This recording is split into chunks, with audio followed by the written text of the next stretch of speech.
हमारी संस्कृति, हमारे संस्कार सदा रहे हमारे साथ। भारत के महान ग्रंथों और काव्यों का संपूर्ण संकलन। सब्सक्राइब करें तिलक। कई तरीके की एलईडी लाइट्स आपके घर और ऑफिस के लिए। GR LED lights, make India bright.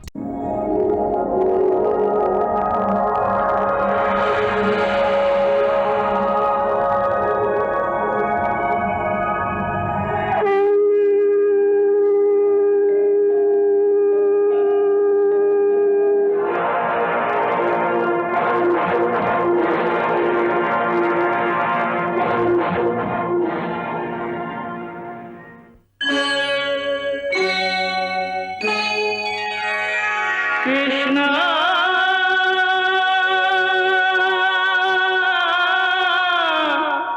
Krishna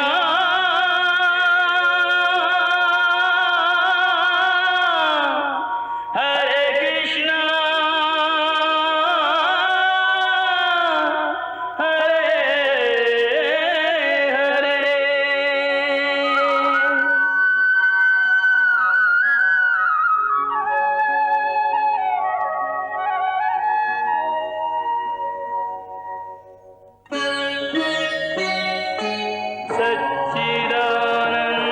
सच्चिदानन्दरूपाय विश्वोत्पत्त्यादिहेतवे तापत्रयविनाशाय श्रीकृष्णाय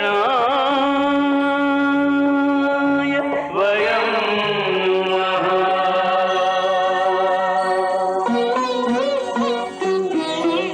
श्रीकृष्ण गोविंद हरे मुरारे, हे नाथ नारायण वासुदेव। हरे कृष्ण राधे कृष्ण राधे राधे कृष्ण कृष्ण हरे राधे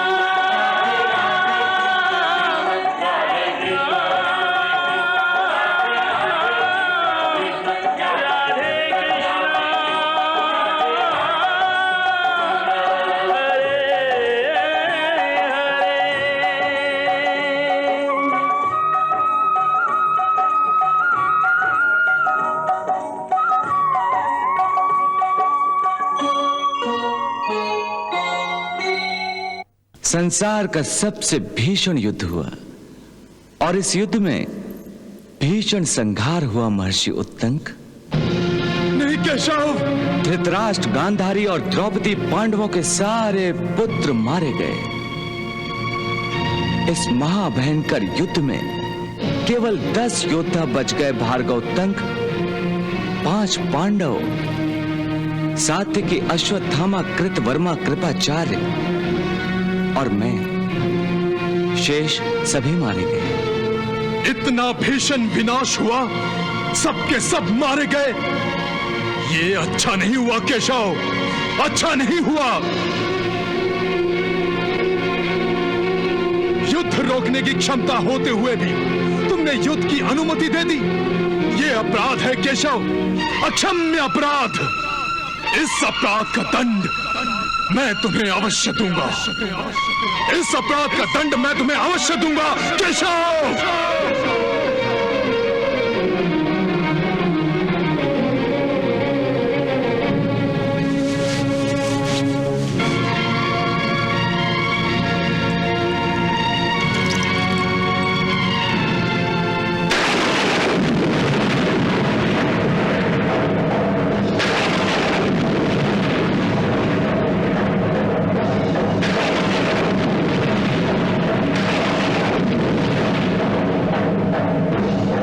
केशव, मैं तुम्हें श्राप देता हूं।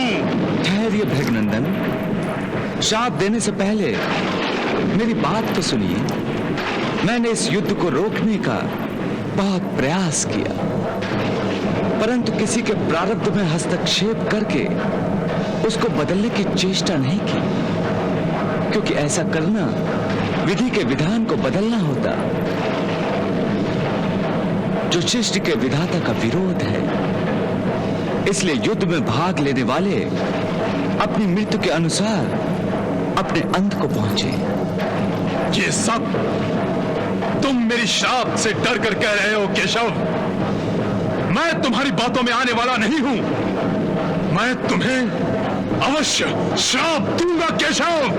नहीं ऋषि श्रेष्ठ, ये स्वयं आपके लिए उचित नहीं है। आप तपस्वी हैं, तेजस्वी हैं। हे द्विगश्रेष्ठ, आपने ब्रह्मचर्य व्रत का कठोर पालन किया है। आपने अपनी सेवा से गुरुजनों को संतुष्ट किया है।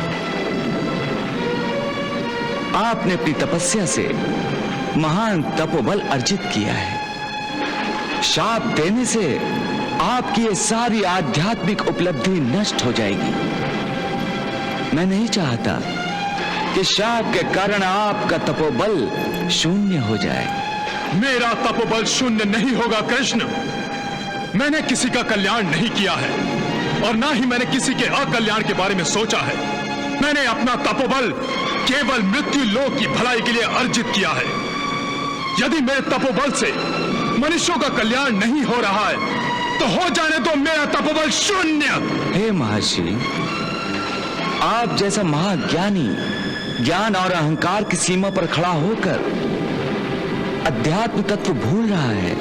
अध्यात्म तत्व? मुझे बहलाने और बहकाने का प्रयास मत करो केशव। हे भार्गव, मैं तो केवल आपको समझाने का प्रयास कर रहा हूं। हे भृगुकुल को आनंद प्रदान करने वाले महर्षि, आप मेरा सत्य स्वरूप जानिए। मैं शाप ताप काल से परे हूं। मैं किसी के भी शाप के प्रभाव में नहीं आ सकता। कोई भी शाप मुझे नहीं लगता। परंतु मैं तपस्वियों के तपोबल का आदर करता हूं। पतिपरायण स्त्रियों के पतिव्रत का सम्मान करता हूं। सत्यवचनी व्यक्तियों की सत्यनिष्ठा का सत्कार करता हूं और धर्मात्माओं की धर्मनिष्ठा का गौरव करता हूं। इसलिए इनके वचनों को मैं ही सत्य का रूप देता हूं, अर्थात इनके शाप मेरे ही कारण सच होते हैं। क्योंकि अधर्म में लगे हुए सभी मनुष्यों को दंड देने वाला और अपनी मर्यादा से कभी च्युत न होने वाला ईश्वर मैं ही हूं। मैं ही विष्णु, मैं ही ब्रह्मा और मैं ही इंद्र हूं। संपूर्ण भूतों की उत्पत्ति और प्रलय का कारण भी मैं ही हूं। समस्त प्राणी समुदाय की सृष्टि और संहार भी मेरे ही द्वारा है। संपूर्ण भूत मुझ में स्थित है और संपूर्ण भूतों में मैं स्थित हूं। ज्ञानी जिसे सत असत, व्यक्त अव्यक्त और क्षर अक्षर कहते हैं, वो सब मेरे ही स्वरूप हैं। जब भी युग का परिवर्तन होता है तब प्रजा की भलाई के लिए, मैं धर्म की रक्षा और स्थापना के लिए तीनों लोकों में भिन्न भिन्न श्रेणियों में अवतार लेकर धर्म मर्यादा की स्थापना करता हूं। हे महात्मन, यदि यह युद्ध नहीं होता तो पृथ्वी पर पापों का बोझ बढ़ जाता। धर्मात्माओं के साथ धर्म भी कारागृह में बंदी बन जाता। अधर्म और अधर्मियों से संपूर्ण पृथ्वी व्याप्त हो जाती। यज्ञ तप पुण्य नष्ट हो जाते और आप जैसे तपस्वियों का आदर सत्कार करने के बदले उनका तिरस्कार किया जाता। हे भार्गवोत्तंक, यदि ऐसा नहीं होता तो मेरे अवतीर्ण होने का उद्देश्य नष्ट हो जाता।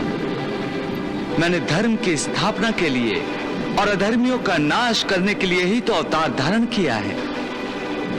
यही बात मैंने युद्ध होने से पहले अर्जुन को भी बताई थी। यदा यदा हि धर्मस्य ग्लानिर्भवति भारत अभ्युत्थानम धर्मस्य तदात्मानं सृजाम्यहम्।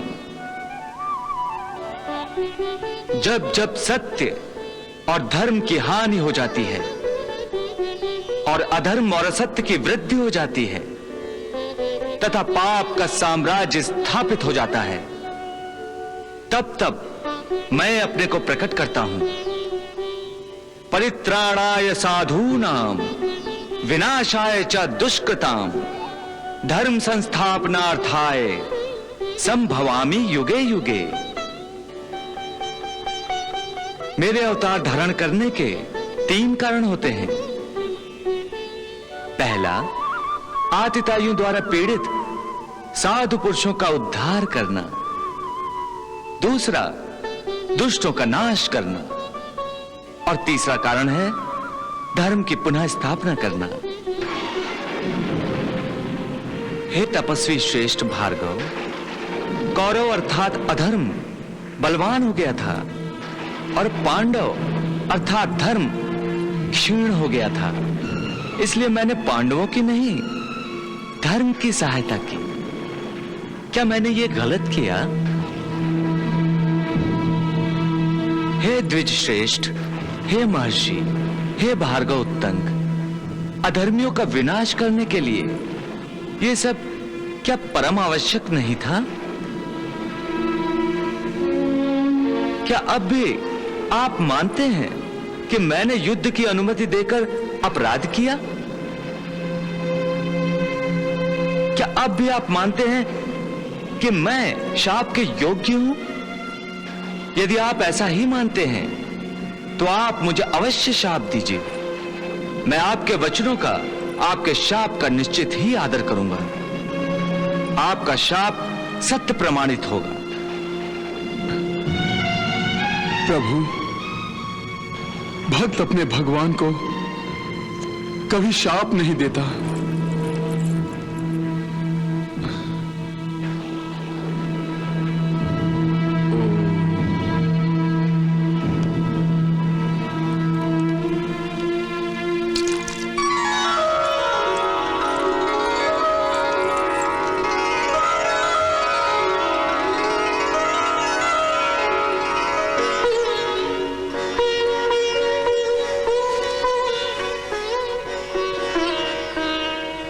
प्रभु,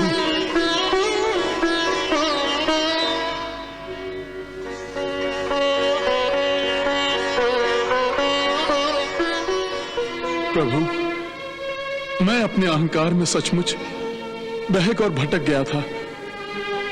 आपने मेरे अहंकार का नाश करके मुझे अनुग्रहित कर दिया है। प्रभु, अनुग्रहित कर दिया है। हे जनार्दन, आपके दर्शनों की लालसा में ही द्वारिका के मार्ग पर आकर तपस्या करने बैठा था। आपके श्री मुख से अध्यात्म तत्व सुनने के कारण मैं धन्य हो गया हूं। प्रभु, मैं धन्य हो गया हूं। अपनी कृपा दृष्टि मुझ पर सदा बनाए रखिए, सदा बनाए रखिए प्रभु, सदा बनाए रखिए। अहंकार और अज्ञान के अधीन होकर मैंने आपका जो अपमान किया है उसके लिए मुझे क्षमा कर दीजिए प्रभु। उसके लिए मुझे क्षमा कर दीजिए प्रभु, क्षमा कर दीजिए। नहीं मुनिवर, आपने कोई अपराध नहीं किया, बल्कि आपने एक अनोखा उदाहरण संसार के सामने रखा है कि ईश्वरी शक्ति को भी अपने कर्मों का लेखा जोखा तपस्वियों ज्ञानियों के सामने प्रस्तुत करना होता है। यह आपकी महानता है भगवान कि आप अपने भक्तों को अपने आप से श्रेष्ठ बताते हैं। अन्यथा भक्तों में इतनी क्षमता कहां है कि आपसे बराबरी करने की भी कल्पना करें। हे जगत नायक, हे विश्वात्मन, आपके उपदेश से मेरा चित्त अत्यंत प्रसन्न और आपके प्रति भक्ति भाव से परिपूर्ण हो गया है। हे विष्णु, हे सहस्त्रबाहु,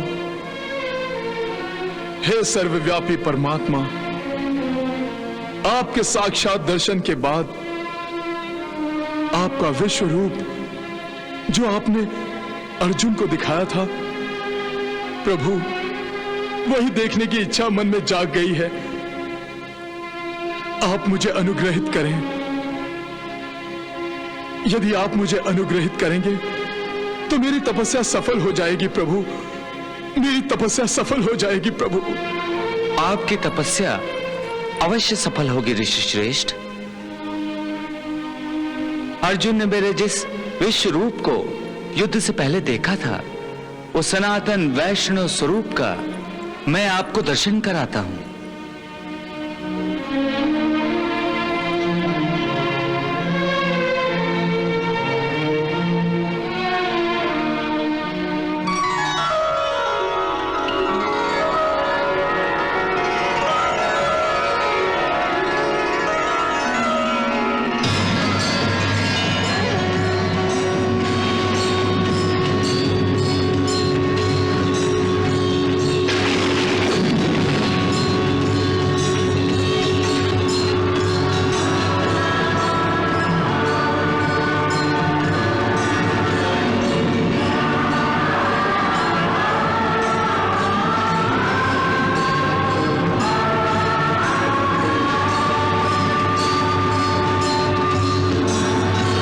सर्वात्मक परात्पर नारायण, आपको मेरा प्रणाम।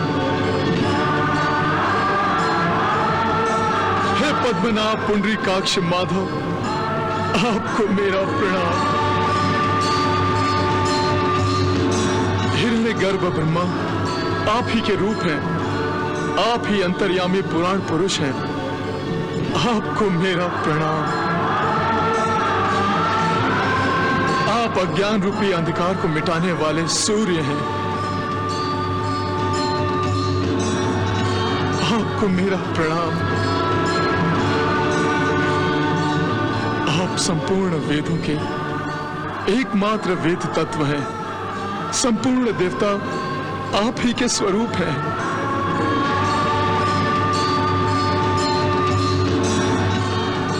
आपको मेरा शत शत प्रणाम, आपको मेरा प्रणाम।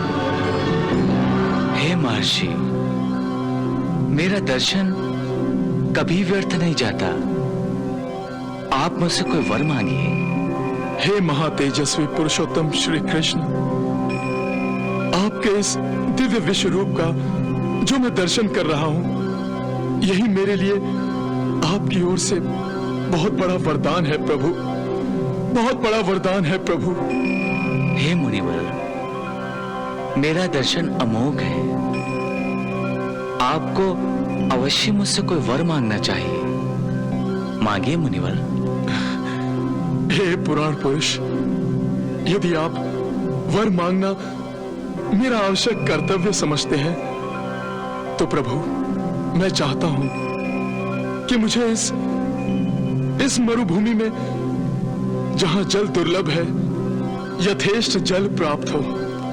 तथास्तु। हे भृगुनंदन, जब आपको जल की इच्छा हो तब आप मेरा स्मरण कीजिए, आपको तत्काल ही जल प्राप्त हो जाएगा। मैं अनुग्रहित हो गया हूं प्रभु, मैं अनुग्रहित हो गया हूं प्रभु।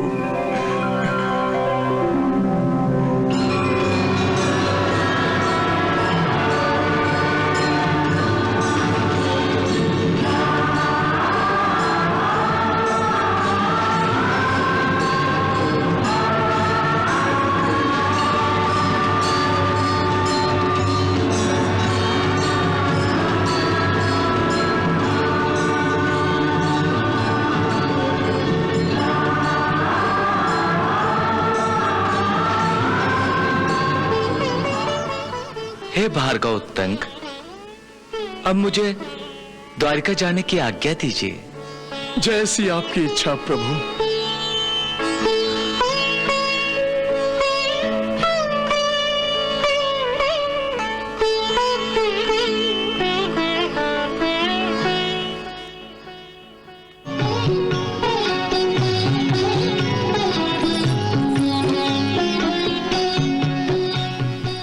चलो सारथी।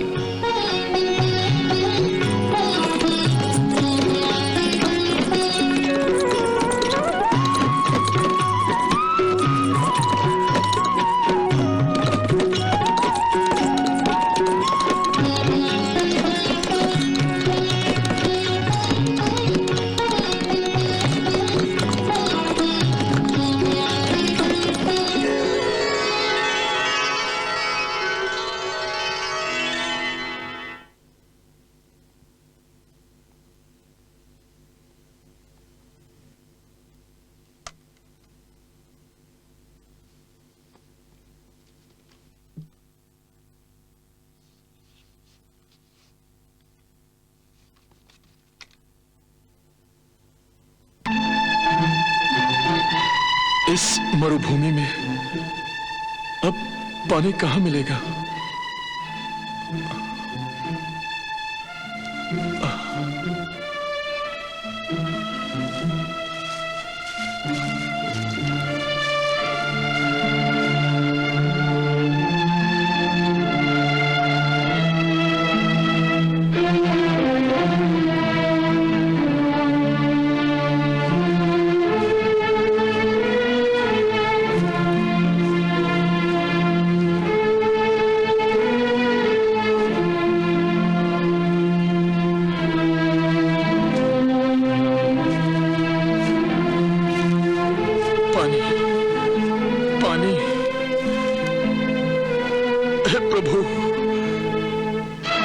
कैसी लीला है प्रभु। आप ही ने तो मुझे वरदान दिया था कि जब भी मुझे जल ग्रहण करने की इच्छा होगी मुझे इस मरुभूमि में तत्काल जल प्राप्त होगा। परंतु यहां तो जल की एक बूंद भी दिखाई नहीं दे रही है प्रभु। प्यास के कारण मेरा गला शुष्क हो रहा है प्रभु। कृपा कीजिए प्रभु, मुझ पर कृपा कीजिए प्रभु, कृपा कीजिए प्रभु। सारथी रथ रोको।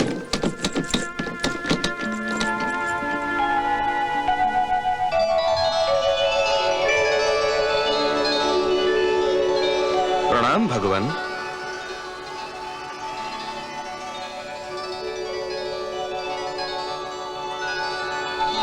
आज्ञा कीजिए प्रभु। हे देवेंद्र, महातपस्वी महर्षि उत्तंक को जो मरुभूमि में कठोर तपस्या कर रहे हैं उन्हें प्यास लगी है, उनका गला शुष्क हो गया है। मैंने उन्हें वर दिया है कि जब भी वो पानी की इच्छा करेंगे उन्हें पानी तत्काल प्राप्त होगा।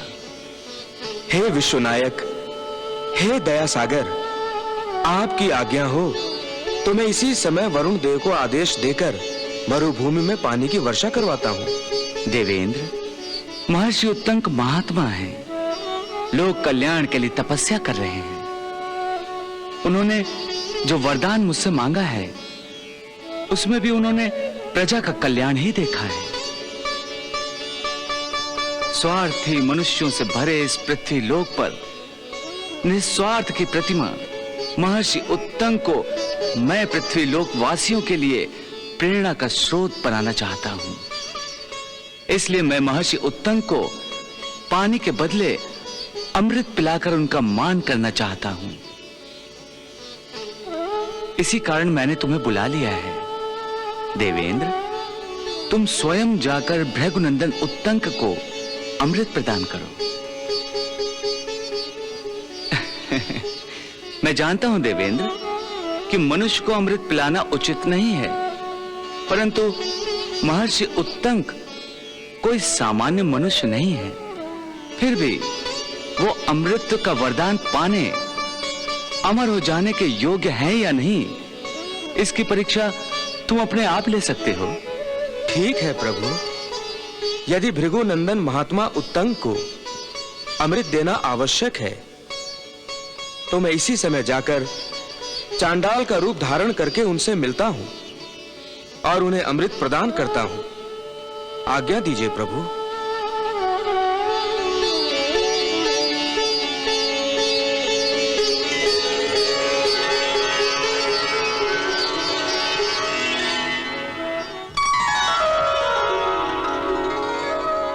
अब चांडाल का रूप धारण करके मैं महर्षि उत्तंक की परीक्षा लूंगा।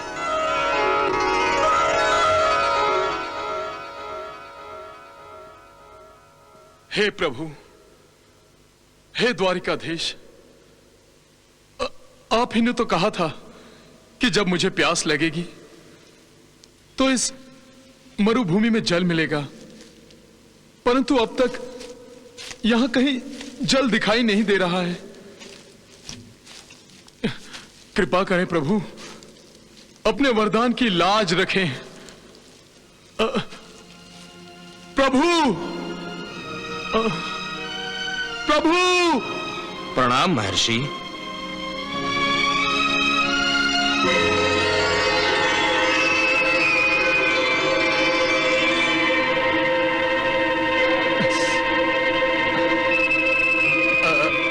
आयुष्मान भव।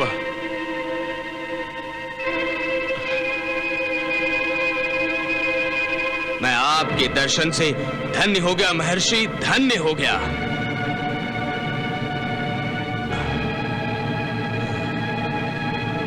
इस मरुभूमि में पानी नहीं बरसता, आग बरसती है, आग।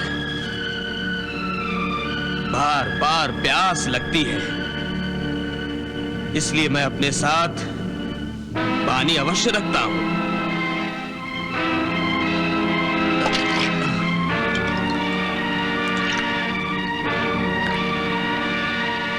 आपको भी प्यास लगी है ना भृगुनंदन? नहीं।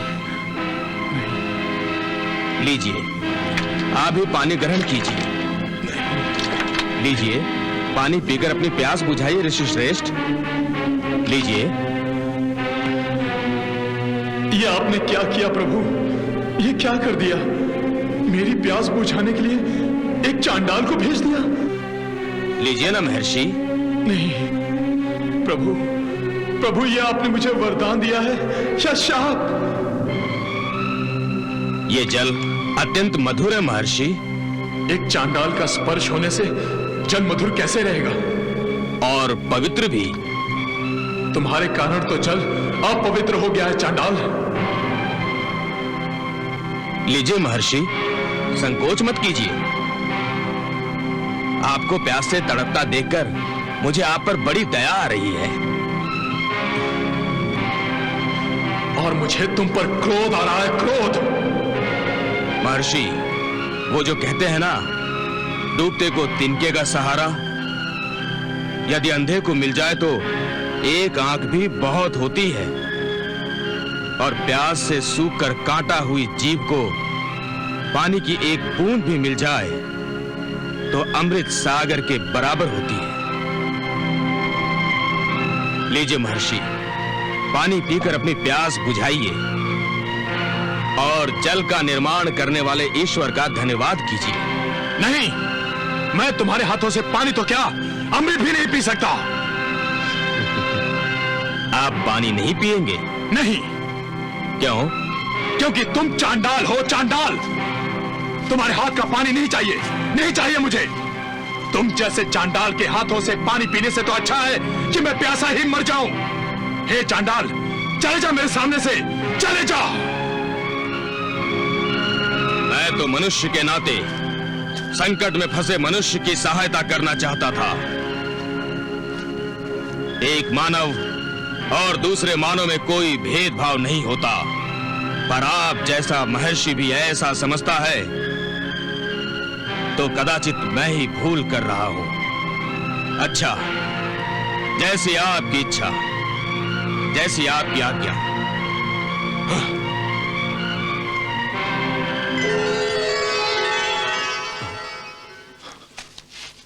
अरे ये क्या? वो चांडाल कहां लुप्त हो गया? ये कैसे हो गया? क्या वो मेरी आंखों का धोखा था? नहीं, वो धोखा नहीं था। तो फिर वो था कौन? साधारण मनुष्य तो अचानक न सामने आते हैं, न ये तुरंत लुप्त हो जाते हैं। मैंने उसके हाथों से पानी पीने से मना करके कहीं कोई भूल तो नहीं की? कहीं ऐसा तो नहीं कि प्रभु ने मेरी परीक्षा लेने के लिए चांडाल के रूप में किसी देवता को भेजा था?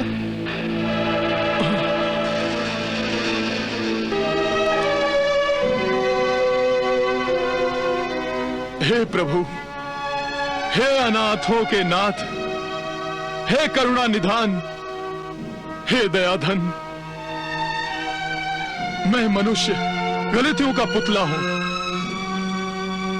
इतनी तपस्या करने के बाद भी मेरे मन में ऊंच नीच का भेदभाव नहीं मिटा, तो फिर मेरी तपस्या किस काम की? इस प्रकार तो मेरी जीवन संपत्ति ही नष्ट हो गई प्रभु। मैंने एक मानव और दूसरे मानव में भेदभाव करके ईश्वर का अपमान किया है। एक ऋषि के हाथों ईश्वर का अपमान हो जाए तो उसे जीवित रहने का अधिकार नहीं रहता, बिल्कुल नहीं रहता। प्रभु, अब मैं जीना नहीं चाहता, प्रभु जीना नहीं चाहता। इसी मरुभूमि में योग बल से मैं अपने प्राण त्याग कर रहा हूं प्रभु, अपने प्राण त्याग कर रहा हूं।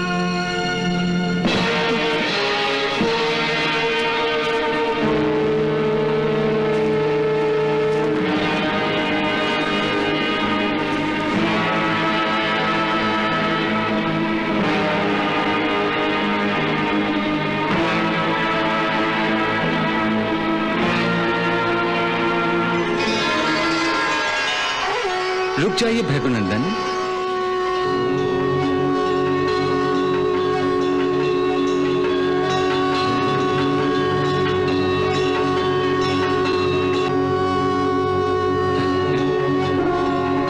आप अपने प्राणों का यूं त्याग नहीं कर सकते, क्योंकि आपके प्राणों पर आपका अधिकार नहीं है। हां भृगुनंदन, आपके प्राणों पर पृथ्वी लोक वासियों का अधिकार है, समाज का अधिकार है, क्योंकि आप महात्मा हैं। महायुद्ध में महासंहार होने के बाद जिस नव समाज की निर्मिति की जाएगी, उसे योग्य मार्गदर्शन करने का उत्तरदायित्व आप पर है। पांडवों के जो वंशज पांडवों के बाद राज्य शासन का रथ चलाएंगे, उन्हें धर्म का ज्ञान देना और धर्म मार्ग का दर्शन कराना आप ही का उत्तरदायित्व है। हे महात्मन, आपका कार्य अब तक पूरा नहीं हुआ है, फिर आप अपने प्राणों का त्याग कैसे कर सकते हैं, जिस पर आपका कोई अधिकार ही नहीं है? प्रभु, आप मुझे महात्मा कहकर अपने इस तुच्छ भक्त का गौरव बढ़ा रहे हैं। न तो मैं आपके इस गौरव का अधिकारी हूं और न ही मैं महात्मा हूं। प्रभु, यदि मैं महात्मा होता तो आपकी प्रभुता जान लेता, और जो एक मानव और दूसरे मानव के बीच भेदभाव नहीं रखती, मैं ये कभी नहीं भूलता कि आप ही ने श्री रामावतार में शबरी के जूठे बेर खाए थे। यदि मैं सचमुच महात्मा होता तो आपने मेरी इच्छा पूर्ति के लिए जो जल चांडाल के द्वारा भेजा था, उसे कभी न ठुकराता। मुझे अपनी इस भूल का दंड अवश्य मिलना चाहिए, अवश्य मिलना चाहिए प्रभु। हे महर्षि, आपने जिसे पानी समझा था वो पानी नहीं, अमृत था। अमृत था? हाँ द्विजश्रेष्ठ, अमृत। अर्थात मुझे मेरे किए का दंड मिल गया। मेरे अज्ञान ने मुझे ईश्वर के प्रदान किए हुए अमृत से वंचित रख दिया प्रभु, अमृत से वंचित रख दिया। आप तो जानते हैं, मनुष्य को अमृत तो कभी प्रदान नहीं किया जाता। फिर भी आपकी योग्यता जानकर मैंने आपको अमृत प्रदान करना चाहा था, क्योंकि आप जैसा महान तपस्वी, महाज्ञानी और धर्मात्मा की तो इस संसार को सदा ही आवश्यकता रहेगी। इसलिए आपने पानी मांगा था और मैंने अमृत भेजा था। मेरा दुर्भाग्य प्रभु, मेरा दुर्भाग्य कि मैंने प्रभु की कृपा को अनजाने में ठुकरा दिया। हे महात्मन, मैंने जो अर्जुन से कहा था वही आपसे कह रहा हूं। क्रोधात् भवति सम्मोहा, सम्मोहात् स्मृति विभ्रम, स्मृति भंशात् बुद्धिनाशो, बुद्धिनाशात् प्रणश्यति। अर्थात क्रोध से अत्यंत मूढ़ भाव उत्पन्न हो जाते हैं। मूढ़ भाव से स्मृति भ्रम हो जाता है। स्मृति भ्रम हो जाने से बुद्धि अर्थात शक्ति का नाश हो जाता है। और जिस व्यक्ति की बुद्धि का नाश हो जाता है वो मनुष्य अपने स्तर से गिर जाता है। हे करुणा निधान, आपके दिव्य दर्शन से मेरे मन की प्यास बुझ गई है प्रभु। अब ये उतंक क्रोध को अपने आप पर कभी विजय पाने नहीं देगा प्रभु, कभी विजय पाने नहीं देगा। हे भार्गव, मैंने आपको जो जल प्राप्ति का वरदान दिया है उसका लाभ आप सदा ही उठाते रहेंगे। जब भी आपको प्यास लगेगी और आपके पास पानी नहीं होगा तो इस मरु प्रदेश में घनेरे बादल प्रकट होंगे जो आपको जल प्रदान करेंगे। ये मेघ बादल उत्तंक मेघ के नाम से विख्यात होंगे।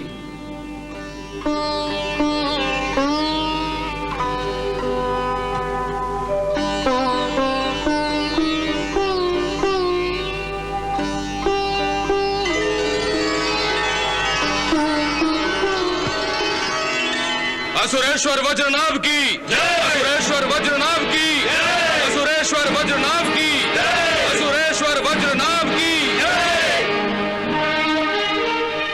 मेरे शूर सेनानियों और वीर सैनिकों, आपके बाहुबल और शौर्य पर आज तक मैंने अपने शत्रुओं को अपने सामने नाक रगड़ने पर विवश किया है। हमारी सेना के घोड़ों की टापों को सुनकर शत्रु भागते दिखाई देते हैं। मेरे नाम से वास्तव में आपकी धाक बैठी है। शत्रुओं के हृदय में आपका भय और मुंह में मेरी जय जयकार होती है। असुरेश्वर वज्रनाभ की जय।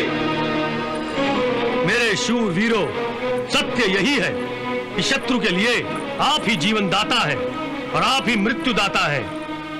फिर आप उस ग्वाले कृष्ण के लिए क्या बनना चाहेंगे? जीवन दाता या मृत्यु दाता? मृत्यु दाता, मृत्यु दाता। आप जैसे बलवान और शौर्यशाली वीर जब किसी धरती पर कदम रखते हैं तो आपकी हो जाती है, और जब आप द्वारिका में कदम रखेंगे तो आप जानते हैं तब क्या होगा।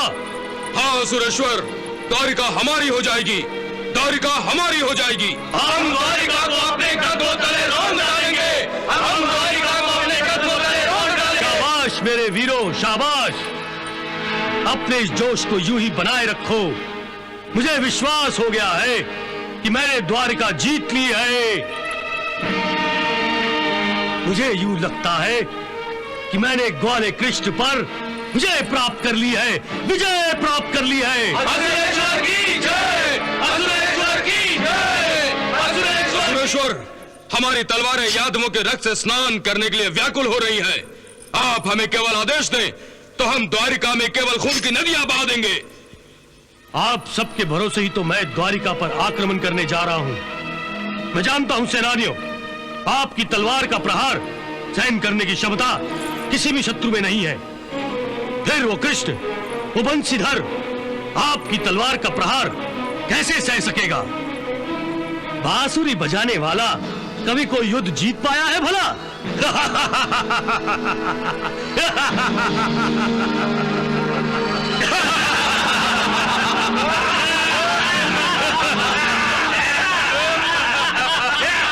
ये कृष्ण और बलराम की जोड़ी भी बड़ी विचित्र है। एक का शस्त्र बांसुरी है, दूसरे का हल। ये दोनों आपसे कैसे सामना कर पाएंगे?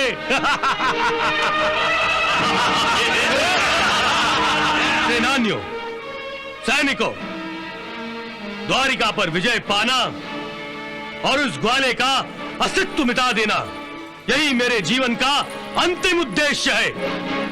इसलिए मैं आपको द्वारिका पर आक्रमण करने की तैयारियां करने का आदेश देता हूं। तैयारियां पूरी होते ही हम द्वारिका पर आक्रमण करेंगे। हम द्वारिका पर आक्रमण करेंगे। असुरेश्वर वज्रनाभ की जय, असुरेश्वर वज्रनाभ की।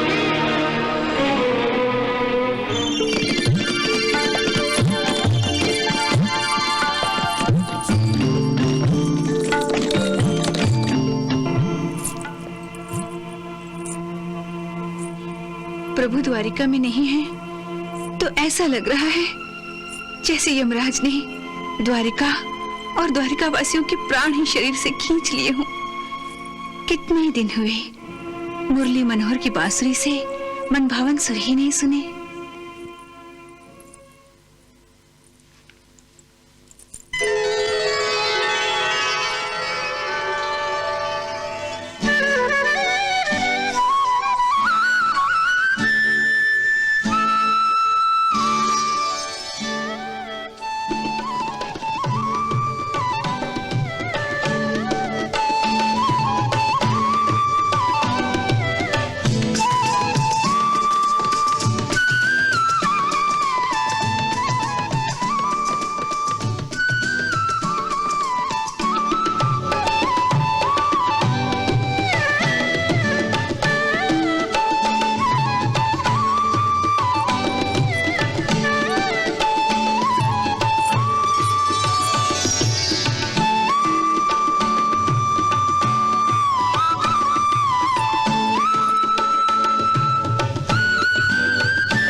देवी रुक्मणी, आज याद आई है आपको मेरी? आपकी याद तो मुझे सदा ही आती थी। यदि याद आती थी तो इतने दिनों आप मुझसे दूर क्यों रहे? आपके बिना मेरे लिए हर पल एक युग के बराबर था। अब आपके दर्शन हो गए, ऐसा लगता है मानो बेजान शरीर में जान आ गई हो। ये क्या प्रभु, मेरी ये दशा देखकर आपको दया नहीं हंसी आ रही है? देवी, आपको किसी साधारण मनुष्य की भांति भावनाओं के भंवर में यूं चक्कर नहीं खाना चाहिए। भावना मनुष्य का आभूषण है, देवी देवताओं को शोभा नहीं देता। मैं पांचाली द्रौपदी का मोहित हो जाना, विकारों से ग्रस्त हो जाना तो समझ सकता हूं, परंतु आपका नहीं। कदाचित आप भूल गई हैं कि आप स्वयं कौन हैं।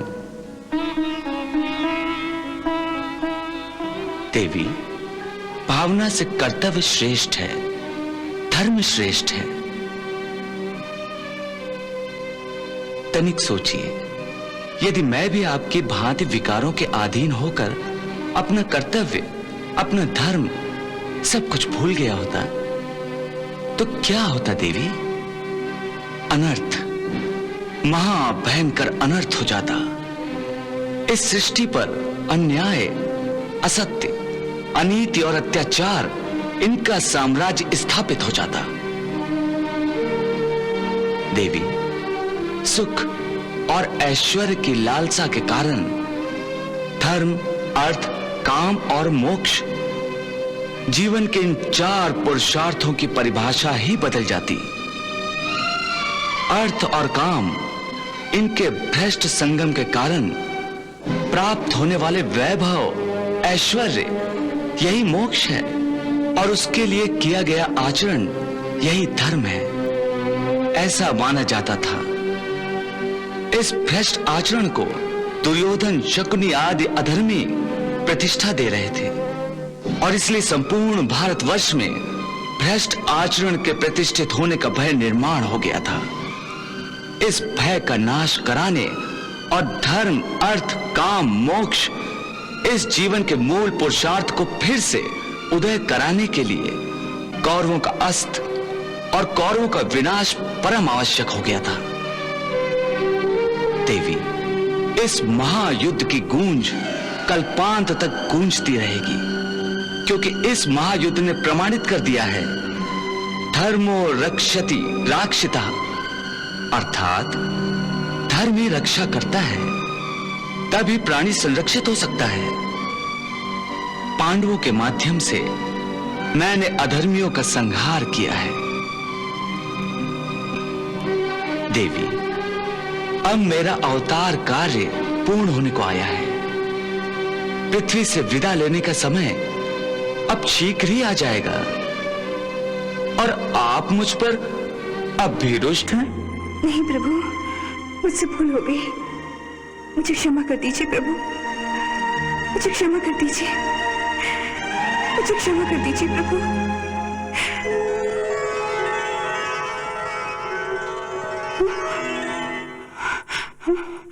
प्रभु, कहाँ हैं आप? कहाँ चले गए प्रभु?